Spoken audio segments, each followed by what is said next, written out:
வணக்கம் உறவுகளே.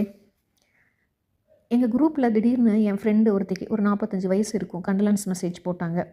ஏதோ உடம்பு சரியில்லாமல் இருந்து ஒரு 8 நாள்லேயே திடீர்னு இறந்து போயிடுறாங்க.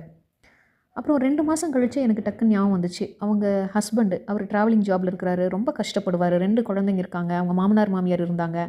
என்ன பண்ணிட்டுருக்குறாங்கன்னு தெரிஞ்சுக்கிறதுக்காக ஒரு ஃபோன் அடித்தேன். அவர் ஃபோன் பிக்கப் பண்ணலை. கொஞ்ச நேரம் கழித்து அவரே திருப்பி கூப்பிட்டாரு.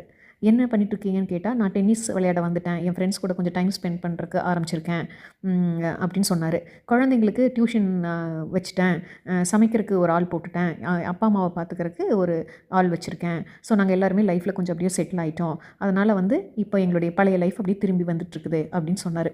ஃபோனை வச்சதுக்கப்புறம் எனக்கு ரொம்ப மனசுக்கு வருத்தமாக இருந்துச்சு. ஏன்னா அந்த பொண்ணு இந்த குடும்பத்தை பார்த்துக்கணுங்கிறதுக்காக எங்களோட ரீயூனியனுக்கு கூட வரல. எந்த கல்யாணத்துக்கும் போக மாட்டாப்புல. எங்கள் மாமனார் மாமியாரை பார்த்துக்கிறக்கு ஆள் இல்லை. குழந்தைங்களுக்கு நான் தான் சமைச்சு கொடுக்கணும். ட்ரெஸ்ஸு கூட அவருக்கு நான் தான் எடுத்து பேக் பண்ணணும் வெளியூர் போகிறதுக்கு. நான் இல்லைன்னா என் குடும்பமே நடக்காது அப்படின்னு சொல்லிட்டு இருப்பாங்க. பெண்களுக்கு நான் என்ன சொல்கிறேன்னா, உங்களுக்கான டைமை நீங்கள் ஒதுக்குங்க.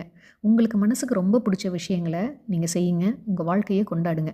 உங்கள் மகிழ்ச்சியை மற்றவங்கக்கிட்ட தேடாதீங்க. கண்டிப்பாக நீங்கள் மற்றவங்களுக்கு தேவை தான். அதே மாதிரி உங்களுக்கும் நீங்கள் தேவை.